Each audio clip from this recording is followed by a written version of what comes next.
ఈరోజు all trade unions ఆధ్వర్యంలో దేశవ్యాప్తంగా సార్వత్రిక సమ్మె జరుగుతూ ఉంది. ఈ సమ్మెకి సంబంధించి రైతు సంఘాలు అట్లాగే వ్యవసాయ కార్మిక సంఘాలు అన్ని కూడా మద్దతు ఇచ్చినాయి. దీనివల్ల భారతదేశంలో ఈరోజు జరిగే సార్వత్రిక సమ్మె భారత్ బంధు వాతావరణం తీసుకుంది. ఈరోజు ఈ సమ్మెలోనూ భారత్ బంద్లోనూ పాల్గొన్న ప్రతి ఒక్కరికి సిఐటియు తరఫున ట్రాన్స్పోర్ట్ రంగం all India transport workers federation తరఫున ధన్యవాదాలు తెలియజేస్తూ ఉన్నాం. ఈరోజు మోడీ గారు అధికారంలోకి వచ్చి 11 సంవత్సరాలు అయింది, కానీ ప్రజల పక్షాన కార్మికుల పక్షాన ఒక్క పని చేసింది లేదు.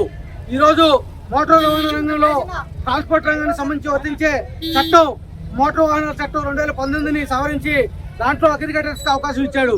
దానివల్ల ఆన్లైన్ సంస్థలు వచ్చి కార్మిక వర్గాన్ని ట్రాన్స్పోర్ట్ రంగంలో ఉన్న డ్రైవర్లని తీవ్ర దోపిడీకి గురి చేసే పరిస్థితి కల్పించాడు. అట్లాగే సంక్షేమ బోర్డు గురించి అనేక సందర్భాల్లో దాన్ని ఏర్పాటు చేయాలని చెప్తూ ఉన్నాం, కానీ దాన్ని ఇంతవరకు ఏర్పాటు చేసిన పరిస్థితి లేదు. అనేక సందర్భాల్లో పోరాటంగా పాత ట్యాక్సీ యాప్ తీసుకొచ్చారు, దాన్ని సంబంధించి గూడ్స్ సర్వీస్ కూడా కలపాలని చెప్పి విజ్ఞప్తి చేస్తూ ఉన్నాం.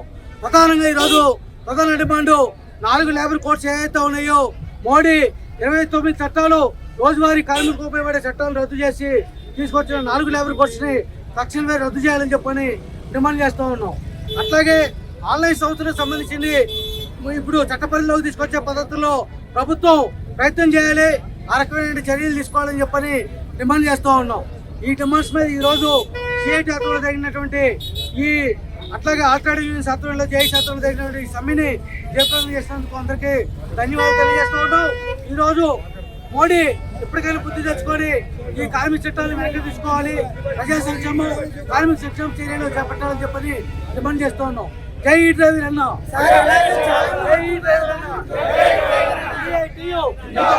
CITU, All India Road Transport Workers Federation,